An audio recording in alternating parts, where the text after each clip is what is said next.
इस आईआईटी दिल्ली के बाद अगर दिल्ली में सबसे बेहतर कॉलेज मैं किसी को मानता हूं तो दैट इज डीटीयू। एनआईटी अच्छा रहेगा या डीटीयू अच्छा रहेगा? तो देखो गाइस, अगर डीटीयू को मेरे से कोई कंपेयर कराए तो मैं तो टॉप के एनआईटीज के कंपेयर का समझता हूं। और ओबीसी को 1 लाख रैंक पे तुम अंदाजा नहीं लगा सकते हो। 1 लाख रैंक पर डीटीयू जैसा कॉलेज, इससे बेस्ट ऑप्शन किसी के पास हो ही नहीं सकता है। 1 लाख रैंक पे बाहर वालों को तो भी नहीं मिलेगा। आप देख सकते हो कि लगभग रजिस्टर के लिए 379 बच्चों ने रजिस्टर किया था और इसमें से 343 बच्चे प्लेस्ड हो गए थे। तो परसेंटेज प्लेसमेंट भी आपको अच्छा दिखेगा और नंबर ऑफ ऑफर तो जितने बच्चे बैठे थे उनसे ज्यादा का नंबर ऑफ ऑफर आया था, मतलब ऑफर ज्यादा आया था। तो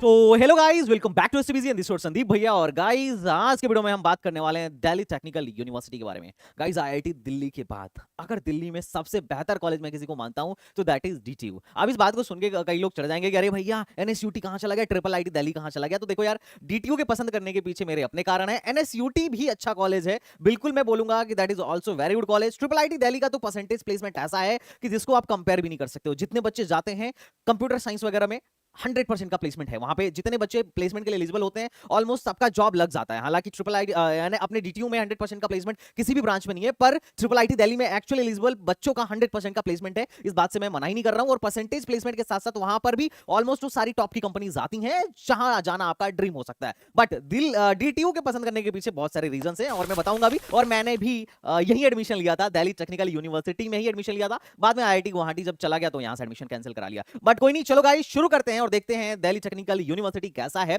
और किस तरीके से यहां पर एडमिशन होने वाला है और एटलीस्ट कितना रैंक आपको लेकर आना पड़ेगा जेईई मेन में, ताकि आपको क्या मिल सके, दिल्ली टेक्निकल यूनिवर्सिटी मिल सके। और साथ ही साथ हम यहां पर कट ऑफ का भी डिटेल में डिस्कशन करेंगे। और एक इंपॉर्टेंट बात, जो लोग दिल्ली में हैं वो लोग तो डीटीयू को ऑलरेडी जानते होंगे, लेकिन जो लोग दिल्ली के नहीं हैं उनको भी थोड़ी कुछ चीजें हैं डीटीयू के बारे में जो जाननी चाहिए। तो एक ही वीडियो में सब कुछ मैं आपको यहां पर बताने वाला हूं। और अभी आपने सुना होगा कि डीटीयू में प्रोटेस्ट भी चल रहा है, तो किसके रिगार्डिंग प्रोटेस्ट चल रहा है उसके बारे में भी अपन लोग चर्चा करने वाले हैं। तो चलो बच्चा पार्टी शुरू करते हैं। गाइस, अगर मैं दिल्ली टेक्निकल यूनिवर्सिटी की बात करूं तो पहले डीयू के अंदर था स्टार्टिंग में। इसको लगभग 1941 में एक पॉलिटेक्निक कॉलेज के बतौर इसको क्या किया गया था, स्टैब्लिश किया गया था दिल्ली गवर्नमेंट के अंदर। और 1952 में इसने पहली बार अपनी डिग्री देनी स्टार्ट करी। और किसके अंदर? दिल्ली यूनिवर्सिटी के अंदर, डीयू के अंदर था। 1952 से इन्होंने अपनी डिग्री देनी स्टार्ट करी। और अभी आपको पता होगा कि डीयू में कोई भी ऐसा जबरदस्त इंजीनियरिंग कॉलेज नहीं है। हालांकि डीयू में अभी 2 इंजीनियरिंग कॉलेज हैं, एक है आपका क्लस्टर इनोवेशन सेंटर और इनका अभी एक स्टार्ट हुआ है फैकल्टी ऑफ इंजीनियरिंग। उसमें आपको स्टार्टिंग में बहुत लो रैंक तक अभी एडमिशन हो रहा है, लेकिन एक टाइम आएगा कि डीयू के अंदर जो फैकल्टी ऑफ इंजीनियरिंग स्टार्ट हुआ है वो भी बहुत चमकेगा। तो जो बच्चा वहां जाना चाह रहा है जा सकता है। 2027 तक उनका अपना खुद का कैंपस भी बन जाएगा। अगर आपको डीयू पे एक वीडियो चाहिए तो कमेंट बॉक्स में बताइएगा, मैं डिटेल में उस पर भी वीडियो बना दूंगा। उसके बाद क्या हुआ, उसके बाद इन लोगों ने क्या किया, अपना कैंपस शिफ्ट किया। पहले इसको दिल्ली कॉलेज ऑफ इंजीनियरिंग के नाम से जाना जाता था क्योंकि ये यूनिवर्सिटी नहीं थी, बाद में एक स्टेट यूनिवर्सिटी बन गई। इसका अभी जो कैंपस है 164 एकड़ का कैंपस है और अभी ये खुद की यूनिवर्सिटी है, दिल्ली यूनिवर्सिटी से एफिलिएटेड नहीं है। गाइस, हमारे जैक दिल्ली का प्रोग्राम ऑलरेडी लॉन्च हो चुका है। तो जितने भी स्टूडेंट हैं जिनको जैक दिल्ली में काउंसलिंग कराना है, आप इसे ज्वाइन कर सकते हो, प्री बुकिंग करा सकते हो। प्री बुकिंग में हम ऑलरेडी बच्चों को प्री बुकिंग के लिए कूपन कोड देके रखे हैं 1000 रुपए या 500 रुपीज का। आप चेक कर लेना और आप जैक दिल्ली की प्री बुकिंग पहले से करा के रखो, क्योंकि जेईई के रिजल्ट आने के बाद से बहुत ज्यादा रश हो जाता है, तो अपने पास थोड़ा सा टाइम कम रहता है और इनटेक भी फिर हम लोग कम ही लेते हैं। तो अगर आप एसटीबीजी से काउंसलिंग कराना चाह रहे हो तो मेक श्योर कि आप पहले से अपनी सीट बुक करा के रखें। तो चलिए बात करते हैं इसके लोकेशन की। तो देखो, इसकी कनेक्टिविटी के बारे में बात करूं तो इसकी लोकेशन थोड़ा सा मुझे आउटर में लगती है। मेट्रो स्टेशन जो है, इसका नियरेस्ट मेट्रो स्टेशन समयपुर बादली है और नियरेस्ट बस स्टॉप जो है वो शाहबाद डेयरी है। और नियरेस्ट एयरपोर्ट तो आपको पता है दिल्ली में एक ही है, आईजीआई इंटरनेशनल एयरपोर्ट। तो गाइज, लोकेशन के मामले में इसका लोकेशन दिल्ली से थोड़ा सा आउटर में है। और जबकि एनएसयूटी और ट्रिपल आईटी दिल्ली और आईजीडीटी के पास एक अच्छा एज है कि उनका लोकेशन बहुत अच्छी जगह पर है। तो एज कंपेयर टू उनसे अगर मैं कंपेयर करूं तो ये आपको आउटर में देखने को मिल जाएगा। अगर आपको यहां पर एडमिशन चाहिए तो आपको सिंपल बात है, पहले तो जेईई मेन देना पड़ेगा और जेईई मेन के बाद आपको जैक की काउंसलिंग करानी पड़ेगी। पहले जेईई मेन दीजिए और उसके बाद जैक दिल्ली की काउंसलिंग कराइए and after that you will get admission. JAC Delhi की काउंसलिंग से रिलेटेड आपको जो भी समस्या है आप उसकी टेंशन मत लेना। जैक दिल्ली काउंसलिंग कराता कैसे है, किस तरीके से चॉइस फिलिंग करानी है, सब कुछ आपको इसी चैनल पर मिल जाएगा। जेईई मेन के रिजल्ट के बाद से आप मान के चलिए मई में जैक दिल्ली की काउंसलिंग स्टार्ट हो जाएगी एंड स्टेप बाय स्टेप मैं आपको पूरी तरीके से हेल्प करता रहूंगा आपके काउंसलिंग के रिगार्डिंग। अब बात करते हैं यहाँ पर गाइस ब्रांचेज कितनी है। तो देखो, यहाँ पर बहुत सारी ब्रांचेज हैं। डीटीयू और एनयूसीटी में कंप्यूटर साइंस की बहुत सारी ब्रांचेज हैं और सीट्स भी बहुत सारे हैं। जैसे आप देखो, कंप्यूटर साइंस में ही 480 सीट है और सॉफ्टवेयर इंजीनियरिंग 180 सीट है इंफॉर्मेशन टेक्नोलॉजी, 180 सीट है मैथमेटिक्स एंड कंप्यूटिंग, 180 सीट है इस इलेक्ट्रॉनिक्स एंड कम्युनिकेशन में, 240 सीट है। और इस तरीके से आप देखो कि बहुत काफी ज्यादा सीट्स हैं। और चूंकि number of seats in tech branches, computer science जैसे ब्रांचेस में, सर्किटल ब्रांचेस में आपको नंबर ऑफ सीट्स काफी ज्यादा देखने को मिलेगी, तो इस वजह से यहां पर कंपटीशन भी काफी ज्यादा हाई है। और इस अगर इसकी तुलना में मैं ट्रिपल आईटी दिल्ली को कंपेयर करूं तो वहां थोड़ा सा नंबर ऑफ सीट्स कम है, वहां पर सीएससी में 127 के आसपास सीट है, तो वहां बच्चों के बीच में थोड़ा सा as compared to DTU competition कम है, तो वहां परसेंटेज प्लेसमेंट आपको बहुत अच्छा देखने को मिल जाएगा। एवरेज पैकेज इनफैक्ट डीटीयू से भी ज्यादा अच्छा देखने को मिल जाएगा। अब मैं बात करता हूं अगर इसके बाद इसके अलावा अगर अपन बात करें तो आप किस कैटेगरी के लिए कितनी सीटें रिजर्व करी गई हैं, आप इसको यहां पर देख सकते हो कि हर एक कैटेगरी के लिए किस ब्रांच में कितनी सीट्स हैं। अब बात करते हैं रैंकिंग की, तो पूरे जैक दिल्ली के अंदर जितने भी कॉलेजेस आते हैं उसमें सबसे अच्छी रैंकिंग एनआईआरएफ में, अगर सबसे अच्छा रैंक एनआईआरएफ ने किसी को किया है तो डीटीयू को किया है, और सबसे पुराना भी यही है। इसकी रैंकिंग एनआईआरएफ ने इसको 27th का रैंक दिया है, और 2023 में 29 पर था, और 2022 में 35 पर था। तो दिन प्रतिदिन इसकी जो रैंकिंग है इंप्रूव होती जा रही है। अब बात करते हैं कौन कौन सी ब्रांचेज एनबीए से एग्रेडिएटेड है, तो biotechnology, civil engineering, computer engineering, PI and electrical engineering, EC, mathematics and computing, chemical engineering और इंजीनियरिंग फिजिक्स, सिविल इंजीनियरिंग, ये सारी जो ब्रांचेज हैं, ये जो सारी ब्रांचेज हैं आपको एनबीए से एग्रेडिएटेड देखने को मिल जाएंगी, और वो भी टायर 1 में इनको एनबीए ने एग्रेडिएट किया है।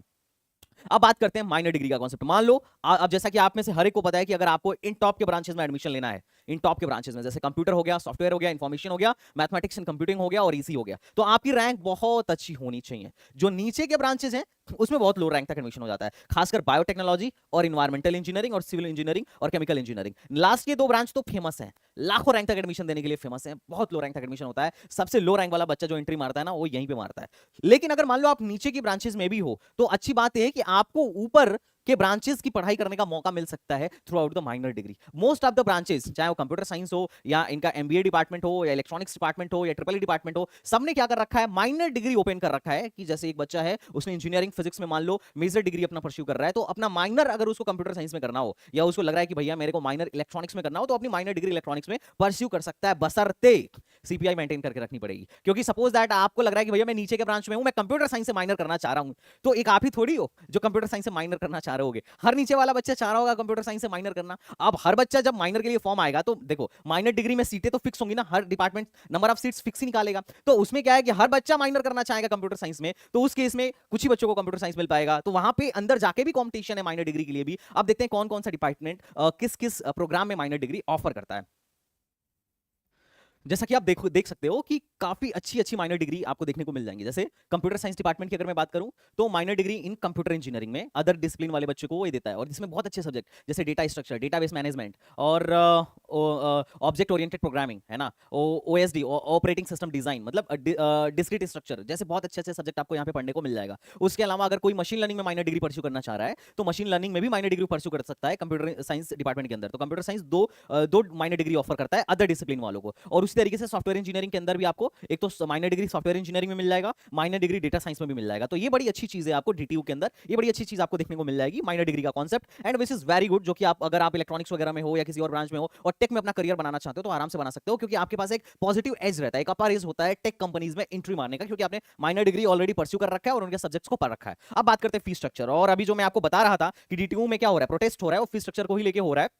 फीस स्ट्रक्चर डीटीयू में काफी ज्यादा मतलब एक तो काफी ज्यादा है सरकारी होने के बावजूद भी, और हर साल बढ़ता जाता है। जैसे फर्स्ट ईयर में अगर आप एडमिशन लेने जाएंगे तो आपको फीस देखने को मिलेगा 2,36,000 के आसपास, और उसके बाद से हर साल 10 से 15,000 बढ़ जाएगा। मतलब नेक्स्ट ईयर 10 से 15,000 और उसके नेक्स्ट ईयर 10 से 15,000 और बढ़ा देंगे। अगर मैं बात करूं उसके अलावा हॉस्टल फीस की, तो अगर आप सिंगल रूम लेते हो तो 60,000 नॉन एसी का, और अगर आप डबल सीटर लेते हो नॉन एसी में तो 56,000, और अगर आप ट्रिपल लेते हो नॉन एसी तो 52,000, और अगर आप ट्रिपल शेयरिंग में एसी लेते हो तो 72,000। तो हॉस्टल फीस भी ये लोग अच्छा खासा लेते हैं। हॉस्टल फीस के अलावा आपको मेस चार्ज अलग से देना पड़ेगा, 34,800 रुपए का मेस फीस है इनका 10 महीने का। तो हॉस्टल चार्ज मेस फीस लेके आपको अच्छा खासा यहाँ पर देखने को मिल जाए, मतलब अच्छा खासा पैसा देखने को मिल जाएगा। और दिल्ली वालों को हॉस्टल देते नहीं है, बाहर वालों को हॉस्टल मिलेगा। और अगर आप विदाउट हॉस्टल यहाँ पढ़ते हो तो 9 से 10 लाख में, मोटा मोटी अगर विदाउट हॉस्टल आप यहाँ पढ़ रहे हो तो 10 लाख में आपको आराम से बीटेक की डिग्री मिल जाएगी। और अगर आप हॉस्टल लेते हो तो हॉस्टल का चार्ज आप एनुअली और प्लस मेस चार्ज आप एनुअली देख सकते हो। अब इसी को लेकर यहाँ पर थोड़ा सा प्रोटेस्ट चल रहा था। जैसा कि मैंने बताया था कि हर साल ये लोग अपनी फीस बढ़ाते रहते हैं। तो आप देखो पहले साल अगर मैं मैं सिर्फ ट्यूशन फीस और बाकी सारी चीजों की, एडमिशन फीस को हटा के बाकी सारी चीजों की बात करूं तो लगभग 2,29,000। उसके बाद आप लास्ट ईयर में जब आओगे तो 2,66,000। मतलब फर्स्ट ईयर में एडमिशन लेते टाइम 2,29,000 आपकी टोटल फीस पड़ेगी, बाकी चीजों को हटाकर, क्वेश्चन मनी वगैरह हटाकर। और अगर आप फाइनल ईयर में जाओगे तो 2,66,000 आपकी फीस पड़ेगी। और सिर्फ डीटीयू की ही नहीं, अगर आप ट्रिपल आईटी दिल्ली भी देखो तो पहले साल वो लोग 4,30,000 लेते हैं और फाइनल ईयर तक पहुंचते पहुंचते आपकी फीस 5 लाख पार हो जाती है। तो ये लोग हर साल अपनी फीस, आपको फर्स्ट ईयर में ये फीस है, सेकंड ईयर में ये फीस है, थर्ड ईयर में है, फाइनल ईयर में है, तो आपको ये चीज समझना पड़ेगा। ट्यूशन फीस आप देख रहे हो हर साल ये लोग, इन लोगों ने ट्यूशन फीस को बढ़ा रखा है। 1,47 पहले साल, दूसरे साल 1,55, तीसरे साल 1,63 और चौथे साल ट्यूशन फीस आपका हो जाएगा 1,77। तो आप अगर जब भी एडमिशन लो जैक दिल्ली के कॉलेजों में तो पहले चारों साल का फीस स्ट्रक्चर का डेटा देख लो। ऐसा नहीं कि पहले साल का बजट ही उधारी पे चल रहा था और सेकंड ईयर में पता चला लोग उधार भी नहीं दे रहे हैं क्योंकि फीस और ज्यादा बढ़ गया। तो चारों साल देख लीजिएगा और फीस महंगा है। और अगर मैं स्कॉलरशिप की बात करूं तो स्कॉलरशिप या फी वेवर जैसी चीजें यहाँ पे बड़ा मुश्किल से बच्चों को अवेल हो पाती हैं। उसके अलावा इन लोगों ने कुछ स्कॉलरशिप दे रखा है, जैसे मेरिट स्कॉलरशिप डीटीयू खुद देती है जो टॉप रैंकर्स स्टूडेंट होते हैं। और बाकी SC ST OBC minority institutes, जो माइनॉरिटी लोग हैं या ओबीसी एससी या एसटी लोग हैं, उनको स्कॉलरशिप लेने का वही ऑप्शन है सरकारी पोर्टल से जो हम लोग भरते हैं, चाहे स्टेट गवर्नमेंट के अंदर जाके भरें या एनएसपी पोर्टल पे जाके भरें। तो ये तो हर कॉलेज में मिलता है। डीटीयू अपने बच्चों की हेल्प के लिए कुछ मेरिट कम स्कॉलरशिप देती है। इसके बारे में आप डिटेल में जाके इनकी वेबसाइट पर पढ़ सकते हो। वो भी उनको ही मिलता है जो टॉप के रैंकर्स होते हैं, जो वहां पे वेल परफॉर्मर्स होते हैं। तो ऐसा नहीं है कि सबको बहुत आसानी से मिल जाएगा। और यहाँ पर एक से एक धुआंधार बच्चे आएंगे तो परफॉर्म करने में भी बच्चों की हालत खराब हो जाएगी, इस बात को ध्यान रखिएगा। तो यहां एडमिशन लेने के लिए मान के चलिए आपके पास एटलीस्ट इतना पैसा होना चाहिए, तभी जाके आप एडमिशन के लिए हाँ बोलिए। अब मैं बात करता हूं प्लेसमेंट्स की। Placement is very very very important. अब देखो यार, प्लेसमेंट पिछले 3 साल का मैं आपको प्लेसमेंट दिखाता हूं। उससे पहले हम डिस्कस करते हैं जो ब्रांचेज हैं उनके प्लेसमेंट स्टैटिस्टिक्स की। तो ये देखिए, कंप्यूटर इंजीनियरिंग में यहां पर लगभग आपको 17 लाख का एवरेज पैकेज 2024 में देखने को मिल जाएगा। और सबसे खराब प्लेसमेंट 2024 में हुआ था। और इसके पिछले साल में आप देखेंगे 2023 में, तो कंप्यूटर साइंस का लगभग जो प्लेसमेंट्स था, जो एवरेज पैकेज था वो 23 एलपीए के आसपास था और हाईएस्ट पैकेज 82 एलपीए गया था। और 390 में से 440 में से 390 ओके 440 में से लगभग 351 बच्चों का प्लेसमेंट हो गया था। तो परसेंटेज प्लेसमेंट भी डिसेंट सा ही है। और अगर मैं बात करूं इस साल, तो इस साल लगभग 489 बच्चों ने रजिस्टर किया था और 389 बच्चों को ही ऑफर, मतलब इन्होंने कितने बच्चे एग्जैक्ट प्लेस हुए उसका डाटा ना देते हुए इन्होंने टोटल नंबर ऑफ ऑफर्स दिखाया। जैसे पिछले साल इन्होंने एग्जैक्ट डेटा दिया था कि भाई हमारे यहाँ 440 बच्चे प्लेसमेंट के लिए रजिस्टर किए थे, जिसमें से 390 ऑफर आया था। हो सकता है एक बच्चे के पास मल्टीपल ऑफर हो, और उसमें से 351 बच्चे प्लेस्ड हो गए। मतलब नंबर ऑफ कैंडिडेट कितने प्लेसमेंट के लिए आए और कितने प्लेस्ड हुए, ये डेटा है। नंबर ऑफ ऑफर्स देख के आप नहीं बोल सकते हैं कि यार 390 बच्चे प्लेस्ड ही हो गया होगा। लेकिन चूंकि इस बार का प्लेसमेंट इतना खराब था कि नंबर ऑफ प्लेस्ड कैंडिडेट दिखाने के बजाय इन लोगों ने बोल दिया कि भाई इतने बच्चे रजिस्टर किए थे और इतना ऑफर आया। कितने एक्चुअल प्लेस्ड हुए इसको इन्होंने नहीं दिखाया। और इससे पहले 2022 में प्लेसमेंट काफी अच्छा था। आप देख सकते हो कि लगभग रजिस्टर के लिए 379 बच्चों ने रजिस्टर किया था और इसमें से 343 बच्चे प्लेस्ड हो गए थे। तो परसेंटेज प्लेसमेंट भी आपको अच्छा दिखेगा। और नंबर ऑफ ऑफर, तो जितने बच्चे बैठे थे उनसे ज्यादा का नंबर ऑफ ऑफर आया था, मतलब ऑफर ज्यादा आया था। तो पिछले 3 साल का आप कंपेयर करोगे तो 2022 का सबसे अच्छा था। रिसेशन की वजह से 23 में और घटा, 24 में और ज्यादा घट गया। और उनका एवरेज सीटीसी भी 24 लाख का था और मैक्सिमम हाईएस्ट पैकेज जो 2022 में गया था वो 1,84,00,000 का गया था। अच्छा, ऐसा नहीं है कि सिर्फ डीटीयू में ही घटा, रिसेशन की वजह से आपको सारे कॉलेजों में देखने को मिल जाएगा। अब बात करते हैं कि अगर हमें एनआईटीज देखना हो, एनआईटी से अगर इसको कंपेयर करना हो, तो शुरू के 5 6 7 को तुम हटा दो ना, तो बाकी सबसे बीट करता हुआ नजर आएगा। अगर तुम एनआईटी दिल्ली से कंपेयर करो तो एनआईटी दिल्ली तो डीटीयू के आसपास कहीं पे भटकता भी नहीं है। इतने कम स्टूडेंट होने के बावजूद भी उसके यहाँ काफी कम companies as compared to DTU, काफी कम कंपनीज उनके यहाँ विजिट करती हैं और नंबर ऑफ प्लेसमेंट्स भी उनका कम है। तो मैं एनआईटी दिल्ली से तो इसको कंपेयर नहीं करने जाऊंगा, लेकिन मैं एक कॉलेज से इसको कंपेयर करने जा रहा हूं जो कि टॉप के एनआईटीज में आता है, दैट इज एमएनआईटी जयपुर। और आपको मैं जो चीज दिखाऊंगा वो आप देख के दंग रह जाओगे और आप यही बोलोगे कि यहां पर लोगों को काउंसलिंग कराने ही नहीं आता है। जैसे अगर मैं एनआईटी जयपुर से अगर इसको कंपेयर करूं ना, तो एनआईटी जयपुर ब्रांड है और टॉप के एनआईटीज में इसको हम लोग कंसीडर करते हैं। अब उसकी प्लेसमेंट से हम कंपेयर करते हैं 2024 का प्लेसमेंट स्टैटिस्टिक्स देखो। यहां पर कंप्यूटर साइंस का एवरेज पैकेज जो है,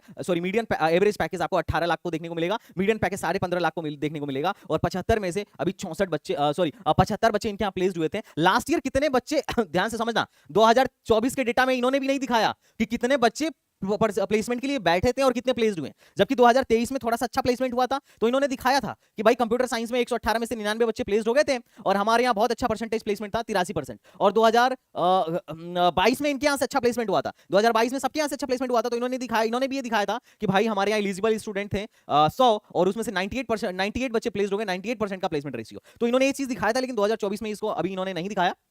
ठीक है। और आप यहाँ पर प्लेसमेंट एवरेज देखोगे तो लगभग डीटीयू के जैसा ही है, इनका भी 18 लाख का ही है और मैक्सिमम 64 लाख का गया था। तो लगभग डीटीयू का प्लेसमेंट इनके जैसा आपको देखने को मिलेगा। इनफैक्ट अगर मुझसे पर्सनली पूछो तो मैं बोल सकता हूं कि इनके यहाँ मात्र 75 बच्चे प्लेस्ड हुए तो एवरेज 18 निकल के आया। सोचो उनके यहाँ तो 480 बच्चे थे, 480 बच्चों का बैच था जिसमें से 300-350 से ज्यादा बच्चे प्लेस्ड हुए थे। तो जब सैंपल ज्यादा होता है तो एवरेज अपने आप कम हो जाता है। अगर उनके 75 बच्चों का तुम कंपेयर करोगे तो फिर तो काफी अच्छा उनका प्लेसमेंट देखने को बन जाएगा। तुम सोचो डीटीयू टॉप के एनआईटीज के कंपेयर का कॉलेज है और किस रैंक तक एडमिशन देता है, अगर तुम ये देखोगे तो शॉक्ड हो जाओगे। अगर तुमको अभी आज के टाइम में एनआईटी जयपुर में जाना हो ना, एनआईटी जयपुर में जाना हो तो एक बार कट ऑफ देखो एनआईटी जयपुर का और तुम बोलोगे यार यहाँ पर काफी मेहनत लगेगा। 99 परसेंटाइल लेके आने के बावजूद भी यहाँ कंप्यूटर साइंस नहीं मिलेगा। यहाँ होम स्टेट को कंप्यूटर साइंस कितने रैंक पे मिलता है देख रहे हो, 5435 रैंक पर होम स्टेट को, और अदर स्टेट को 4711 रैंक पे। काफी लो रैंक, 99.8 परसेंटाइल से ज्यादा अगर है आपका मोटा मोटी, तब आपको ये जाके एनआईटी जयपुर में कंप्यूटर साइंस मिलने वाला है। और अगर आप इलेक्ट्रॉनिक्स की बात करो तो इलेक्ट्रॉनिक्स आपको होम स्टेट को 10,000 और अदर स्टेट को 8400 पे बंद, मतलब सीसा राउंड में बंद हो जाता है। सीसा राउंड का डेटा दिखा रहा हूं कि 8437 पे जाके सीसा राउंड 2 में जाके बंद हो गया था एनआईटी जयपुर। और जबकि तुमको अगर यहां पे एडमिशन लेना हो तो आप यहां पर देख के शॉक्ड हो जाओगे कि होम स्टेट का ये डेटा देखो। होम स्टेट को जनरल को कंप्यूटर 13,000 और ओबीसी को 57,000। और मैं एकदम ठोक के कह सकता हूं कि अगर कोई दिल्ली का बच्चा है और उसकी रैंक 50,000 के बाहर है तो डीटीयू के 10% के इक्विवेलेंट भी जोसा में उसको कॉलेज नहीं मिलेगा। मतलब जोसा में वो चाहे कितना भी दौड़ भाग ले, अगर ओबीसी कैंडिडेट है और 50,000 से बाहर उसकी रैंक है तो डीटीयू से अच्छा कॉलेज मेरे को लेके दिखा ले, नहीं मिल सकता है। अच्छा, कई से ऐसे मूर्खानंद होते हैं जो फीस बचाने के चक्कर में ले लेते हैं, एंटीसेंट कॉलेज ले लेते हैं। लेकिन मैं बोलूंगा कि यार जोसा में बैठने के बजाय बेटा अगर तुम्हारी रैंक 40-50,000 आ गई ना, इनफैक्ट 20-30,000 से बाहर आ गई, तुम्हें जैक दिल्ली में ही बैठना चाहिए। तुम्हारी रैंक अगर 5,000 के अंदर है तब जोसा में जाओ, अदरवाइज तुम्हारे लिए जैक दिल्ली बढ़िया ऑप्शन है अगर दिल्ली से बिलोंग करते हो तो। और यहाँ इलेक्ट्रॉनिक्स में देखो, और कैटेगरी का भी थोड़ा सा फर्क देखना। जनरल कैटेगरी को 28,000 पे इलेक्ट्रॉनिक्स बंद हुई थी होम स्टेट के लिए, ईडब्ल्यूएस के लिए 41,000 पे, और ओबीसी को 1 लाख रैंक पे। तुम अंदाजा नहीं लगा सकते हो 1 लाख रैंक पर डीटीयू जैसा कॉलेज, इससे बेस्ट ऑप्शन किसी के पास हो ही नहीं सकता है 1 लाख रैंक पे। बाहर वालों को तो भी नहीं मिलेगा। बाहर वालों का अगर मैं डेटा दिखाऊं अदर स्टेट का, तो अदर स्टेट का तुम डेटा देखो 25,000 रैंक पर इनको इलेक्ट्रॉनिक्स मिल रहा है, और फिर भी ये ठीक ऑप्शन है। जोसा के कंपैरिजन डीटीयू में अगर आपको इलेक्ट्रॉनिक्स मिल रहा है 25-30,000 पे तो एक अच्छा ऑप्शन होगा। अगर आप डेटा को अच्छे से एनालाइज करोगे तो आपको ये पता चलेगा कि आधी जनता को ढंग से काउंसलिंग कराना ही नहीं आता है। ब्रांड से ही नहीं मतलब होता है कि अरे भाई हमारा फीस कम हो जाएगा, एनआईटी में पढ़ लेंगे। भाई हमें अल्टीमेटली क्या चाहिए, प्लेसमेंट चाहिए ना, और प्लेसमेंट देखो कहां कैसा मिल रहा है। तो इस बात को भी आप समझिए। अब बात करते हैं, चलो हम आगे चलते हैं एनआईआरएफ डेटा की। तो एनआईआरएफ डेटा वो डेटा होता है जो कॉलेज गवर्नमेंट को सबमिट करती है। और आप यहां पर देखो एनआईआरएफ डेटा के हिसाब से 2023 में इनके यहां से लगभग 2220 बच्चे थे, जिसमें 1965 बच्चे प्लेस्ड हो गए और 88% का ओवरऑल प्लेसमेंट परसेंटेज था, और 25 के आसपास इनके यहां से बच्चे हायर स्टडीज के लिए गए थे। और मीडियन सैलरी 2023 में इनका ओवरऑल जो था 14 लाख के आसपास था, जो कि क्वाइट गुड।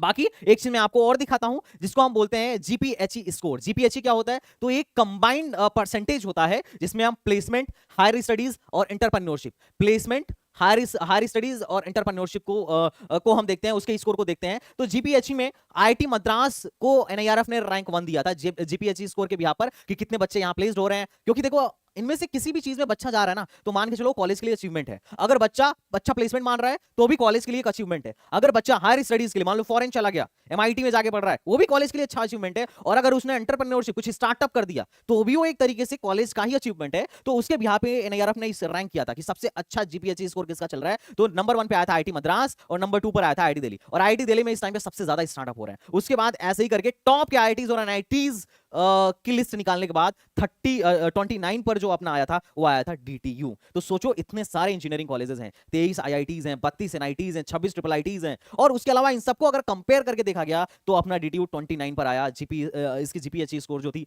37.12 थी। तो काफी अच्छा चीज ये आपको देखने को मिल जाएगा। बाकी यहां पर जो हाईएस्ट पैकेज था अटलांटियन में 2024 में, अटलांटियन में लगभग 85.30 अटलांटियन ने दिया था, एप्पल ने 64 एलपीए का दिया था और माइक्रोसॉफ्ट ने 52 एलपीए का दिया था। अगर आप डीटीयू में हो तो जो भी आपकी ड्रीम कंपनी है मान के चलो वहां पर आपको बैठने का मौका जरूर मिल जाएगा, क्योंकि ऑलमोस्ट टॉप की कंपनीज में इनके ऑलरेडी बहुत सारे एलुमनाइज हैं, बहुत सारी कंपनीज इंटर्नशिप के लिए आती हैं, और वहीं से फिर अगर आप अच्छा परफॉर्म करते हो तो पीपीओ लग जाता है। तो ये बड़ा प्लस पॉइंट है। आज का कॉलेज नहीं है, बहुत पुराना कॉलेज है और बहुत अच्छा एलुमनाई नेटवर्क लेकर कॉलेज बैठा हुआ है। इनके आप मेजर रिक्रूटर्स देख सकते हो जिसके बारे में इन लोगों ने अपने वेबसाइट्स पर बता रखा है। अब बात करते हैं काउंसलिंग प्रोसेस की। तो लोगों को काउंसलिंग अच्छे से करानी नहीं आती है। देखो क्या है ना कि 5 नॉर्मल राउंड होता है और इस नॉर्मल राउंड का डेटा इंटरनेट पर अवेलेबल है। और जो मैंने आपको कट ऑफ दिखाया मैंने आपको जो कट ऑफ दिखाया ना वो नॉर्मल राउंड का था।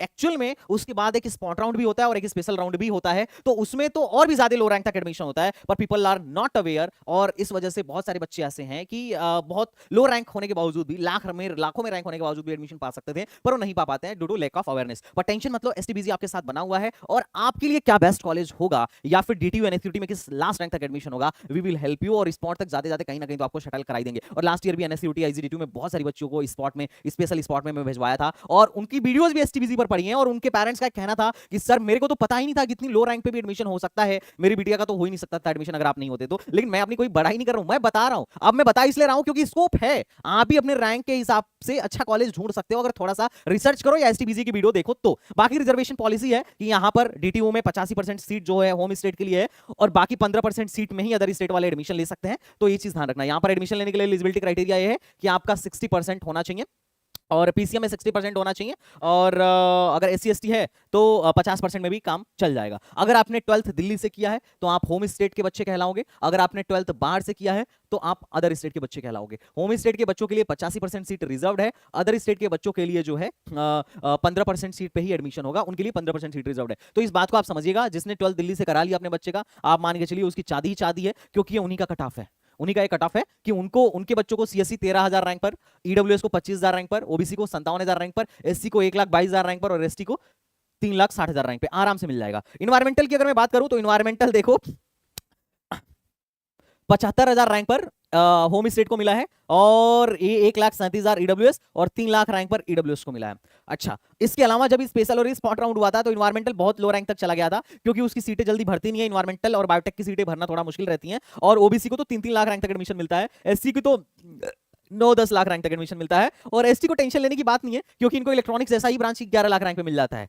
तो इधर तो ये लोग झांकते भी नहीं है जनरली, इधर ये लोग झांकते भी नहीं है, क्योंकि इलेक्ट्रॉनिक्स कंप्यूटर जैसी देखो, इलेक्ट्रिकल इंजीनियरिंग 12,68,000 पे एसटी को मिल गया था, तो नीचे उसको देखने की जरूरत क्या है, नीचे तो झांकने भी नहीं जाते हैं, ऊपर में ही उनका काम हो जाता है। तो अगर आप दिल्ली के एससी या एसटी हो तो आप खाली पेपर छोड़ के आओगे जेईई मेन में ना, तो भी आपका एडमिशन कराएंगे, वो भी बढ़िया से बढ़िया, मतलब डीटीयू जैसे कॉलेज में जहां पर पहुंचना लोगों का सपना है। तो आप तो बिल्कुल टेंशन मत लेना, इन लोगों को टेंशन लेने की जरूरत है, ओबीसी को भी ज्यादा टेंशन लेने की जरूरत नहीं है, सिर्फ जनरल वालों को टेंशन लेने की जरूरत है। एक टाइम ऐसा आ सकता है कि जनरल वाले सोचेंगे भैया सिर्फ हमें ही पढ़ना चाहिए, बाकी लोग तो आराम से मौज करें, कोई दिक्कत नहीं है, संदीप भैया के पास जाओ, एडमिशन पक्का है, ठीक है।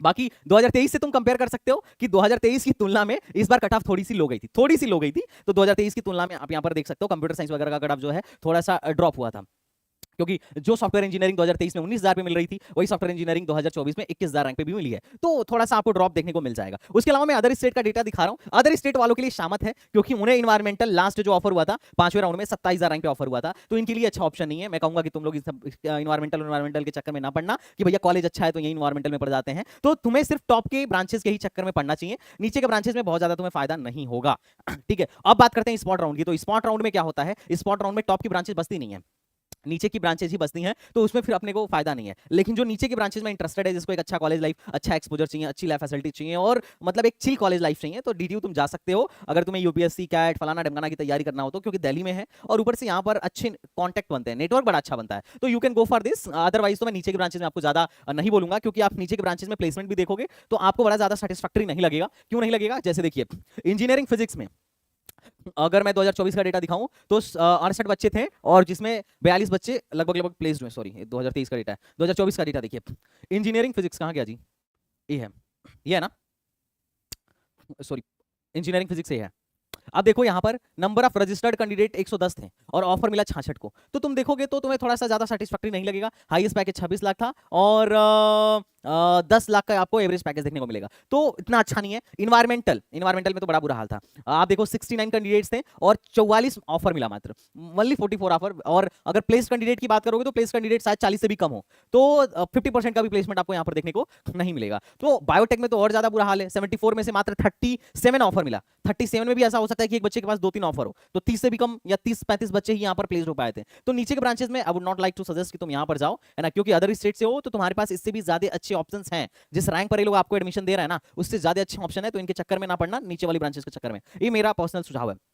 उसके अलावा आप यहां पर देखो स्पॉट राउंड 1 में काफी सीटें वैकेंट थी, अच्छे अच्छे ब्रांचेस की सीटें आपको यहां पर वैकेंट देखने को मिल गई थी। अब एक चीज और जो आपको ध्यान रखना है, अगर आप सिंगल गर्ल चाइल्ड हो तो सिंगल गर्ल चाइल्ड के लिए ना अलग से यहाँ पर सीटें रिजर्व्ड हैं, जो कि लास्ट ईयर भरी नहीं थी, मतलब बड़ा मुश्किल से इनकी सीटें भरती हैं, क्योंकि सिंगल गर्ल चाइल्ड थोड़ी, देखो अच्छे ब्रांच में तो भर जाती हैं, जो नीचे की ब्रांचेस हैं वहां पे सिंगल गर्ल चाइल्ड मिलती नहीं है, और जो मिलती भी है वो इन्वायरमेंटल बायोटेक लेती नहीं है, तो इसलिए इनकी सीटें काफी खाली थी सिंगल गर्ल चाइल्ड की। तो अगर आप सिंगल गर्ल चाइल्ड हो तो ट्राई ये करो, मतलब तो फिर आप जरूर जैक दिल्ली में बैठो। अगर आप दिल्ली रीजन के सिंगल गर्ल चाइल्ड हो, तो बाहर के अगर हो, आप आउटसाइड रीजन में सिंगल गर्ल चाइल्ड हो, तो आपको सिंगल गर्ल चाइल्ड का ये लोग कोटा नहीं देंगे, तो खुश मत हो। जो दिल्ली के सिंगल गर्ल चाइल्ड है उन्हीं को एक कोटा मिलने वाला है सिंगल गर्ल चाइल्ड का, और यहाँ पर आपका अलग से रिजर्वेशन है, तो आपका लो से लो रैंक पर एडमिशन हो जाएगा, तो आप ज्यादा टेंशन मत लीजिए। स्पॉट राउंड और स्पेशल स्पॉट राउंड की अलग से सीटें, मतलब पहले स्पॉट राउंड की सीटें हैं जिनकी वैकेंसी आपके सामने देखने को मिल रहा होगा कि इन्वायरमेंटल में 18 सीटें खाली थी, और मैकेनिकल में 12 सीटें खाली थी, होम स्टेट के लिए भी और अदर स्टेट के लिए भी अच्छी खासी सीटें खाली थी। और इसके बाद भी स्पेशल स्पॉट 1 आया था, और स्पेशल स्पॉट में भी काफी ज्यादा सीटें खाली रह गई थी। सोचो, दिल्ली रीजन में जनरल में के लिए बायोटेक में 17 सीटें खाली थी, और इन्वायरमेंटल में 31 सीटें खाली हो गई थी, एडमिशन कैंसिल करा के भागने लड़के,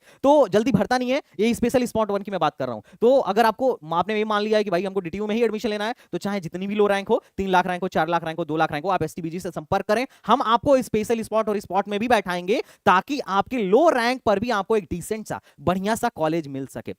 तो दिस इज इंपॉर्टेंट पॉइंट, आप नोट कर लीजिएगा। और हमारे मेंटरशिप का फॉर्म नीचे है, गूगल फॉर्म आप नीचे भर सकते हैं, उसमें जैसे ही आप भरेंगे 1-2 दिन के अंदर हमारा कोई ना कोई एक टॉप का मेंटर आपसे कांटेक्ट करेगा, या ऐसा भी हो सकता है कि मैं खुद से भी आपको कांटेक्ट करूं। और अगर आपको हमारा प्रोग्राम बाई करना है तो एसटीबीजी एकेडमी ऐप डाउनलोड करके प्रोग्राम बाई कर सकते हैं। नोटेबल एलुमनाई की बात करूं तो आपको काफी अच्छे खासे एलुमनाइज आपको देखने को यहां पर मिल सकते हैं।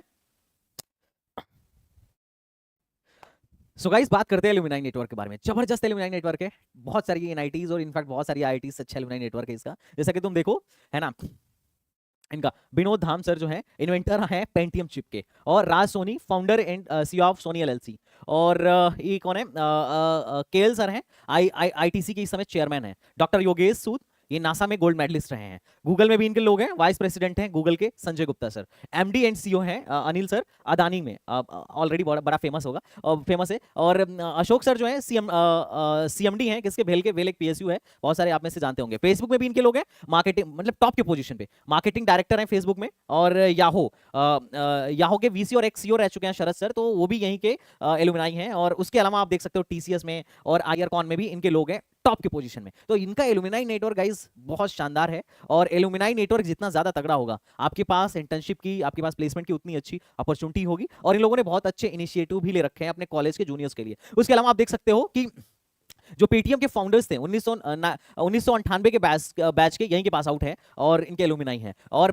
फूड पांडा आपने नाम सुना होगा, यही फूड पांडा के फाउंडर एंड सीईओ यहीं के एलुमनाई हैं। पैसा बाजार, मतलब बहुत अच्छे अच्छे स्टार्टअप्स डीटीयू से निकले हैं, आप यहाँ पर देख सकते हो। तो इनका एलुमनाई नेटवर्क बहुत अच्छा है, स्टार्टअप का कल्चर बहुत अच्छा है, और अच्छी बात है कि एलुमनाइज तक स्टार्टअप के लिए फंड करते हैं, तो ये चीज भी इनके यहाँ बहुत अच्छा है। तो आपको एक अच्छा स्टार्टअप कल्चर यहाँ पर देखने को मिल जाएगा, और आज के टाइम में सबको वही जाना है। और इनको तो भाई जानते ही होंगे, सुशांत सिंह राजपूत यहीं के हैं, है ना। उसके अलावा बहुत सारी स्टार्टअप कल्चर हैं जो कि मैं आपको बता चुका हूं। जेंडर रेशियो बिल्कुल अच्छा नहीं है, बहुत कम लड़कियां हैं, लड़कियां ज्यादातर इन्वायरमेंटल और बायोटेक में ही आपको देखने को मिलेंगी। बाकी जो फैसिलिटी आपको चाहिए सारा मिल जाएगा, gym, hostel, swimming pool, mess, canteen, cafeteria, और बाकी अदर कैंपस की जो फैसिलिटीज है वो भी आपको यहाँ पर देखने को मिल जाएगा। लाइक कि जो आपको एक चाहिए, अच्छी स्पोर्ट्स फैकल्टी आपको यहाँ पर देखने को मिलेगी। तो कॉलेज के एक्सपोजर में आपको कमी नहीं आएगा। पढ़ना है बढ़िया, आपको इस स्पोर्ट्स में इंटरेस्टेड हो बढ़िया, आप क्लब ज्वाइन करना चाह रहे हो बढ़िया, ये सारी चीजें आपको थोड़ा अच्छा देखने को मिल जाएंगी। लेकिन ध्यान रखिएगा, दिल्ली और हरियाणा के बॉर्डर पे है, तो यहाँ पे हरियाणा वाले लोग बड़ा ज्यादा मिलेंगे, लड़ाई झगड़ा बिल्कुल मत करना, है ना। और आपको हरियाणवी टच यहाँ पर इस कॉलेज में आपको देखने को मिल जाएगा। अब बात करते हैं इस कॉलेज के प्रोज एंड कॉन्स की, क्योंकि देखो यार, अभी यहाँ पर अभी प्रोटेस्ट भी चल रहा है। अब सोचो प्रोटेस्ट क्यों चल रहा है, कोई ना कोई कॉन्स होगा तभी तो चल रहा है। और कॉन्स मैंने जैसा कि आपको बताया कि बहुत सारी चीजें हैं। अभी प्लेसमेंट, कुछ लोग प्लेसमेंट्स को लेकर और मेजर जो है फीस को लेकर यहाँ पर प्रोटेस्ट कर रहे हैं। अब बात करते हैं प्रोज की। तो एक कॉलेज फीस ज्यादा लेता है नो डाउट, पर आरओआई भी उस हिसाब से बढ़िया देता है, और मैं इस बात के लिए इसको सपोर्ट करता हूँ कि बढ़िया कॉलेज है। और कॉलेज का इंफ्रास्ट्रक्चर बहुत अच्छा है, काफी नया बना है। आपको एक आध फोटो में यहाँ पर दिखा देता हूँ, क्योंकि मैं यहाँ टहला हूँ, मैं घुमा हुआ हूँ। और आपकी तंजिला मैम जो एसटीबीजी में ही काम करती हैं, हमारे साथ ही भी काम कर रही हैं, वो भी यहीं की हैं। और यहाँ पर बहुत सारी अच्छी फैसिलिटीज आपको देखने को मिल जाएंगी। कॉलेज में प्लेसमेंट अपॉर्चुनिटी अच्छा है, इंटर्नशिप की अपॉर्चुनिटी अच्छा है, और कॉलेज लाइफ मस्त है, चिल है भाई। अटेंडेंस के लिए बहुत ज्यादा यहाँ पे लफड़ेबाजी नहीं है, अटेंडेंस थोड़ा बहुत चल जाता है। और इसका एलुमनाई नेटवर्क भाई सुपर, बहुत अच्छा है, जैसा कि मैंने आपको दिखाया। कॉन्स में बात करूं तो कॉलेज की फीस थोड़ी सी हाई है as compared to government college, और कॉलेज का लोकेशन भी मेरे को बिल्कुल थोड़ा सा ठीक नहीं लगा, आउटसाइड में है थोड़ा सा, और अटेंडेंस को लेकर ज्यादा आपको टेंशन लेने की जरूरत नहीं है। एक और मैं सबसे मेजर कॉन की बात करूं तो यहाँ पर नंबर ऑफ स्टूडेंट हर एक ब्रांच में बहुत ज्यादा है। सोचो कंप्यूटर साइंस में 480 ब्रांच बच्चे हैं, और कंप्यूटर साइंस के अलावा जब कंप्यूटर साइंस के लिए कोई टेक कंपनीज के लिए एसडी रोल के लिए बच्चे कंपनी आएगी, तो तुम्हें लग रहा है कि सिर्फ वही 480 बच्चे बैठेंगे? नहीं, वहां सॉफ्टवेयर इंजीनियरिंग वाले भी बैठेंगे, आईटी वाले भी बैठेंगे, और उसके बाद से मैथमेटिक्स एंड कंप्यूटिंग वाले भी बैठेंगे, इलेक्ट्रॉनिक्स वाले भी बैठेंगे, और वो सारे बच्चे बैठेंगे जिन्होंने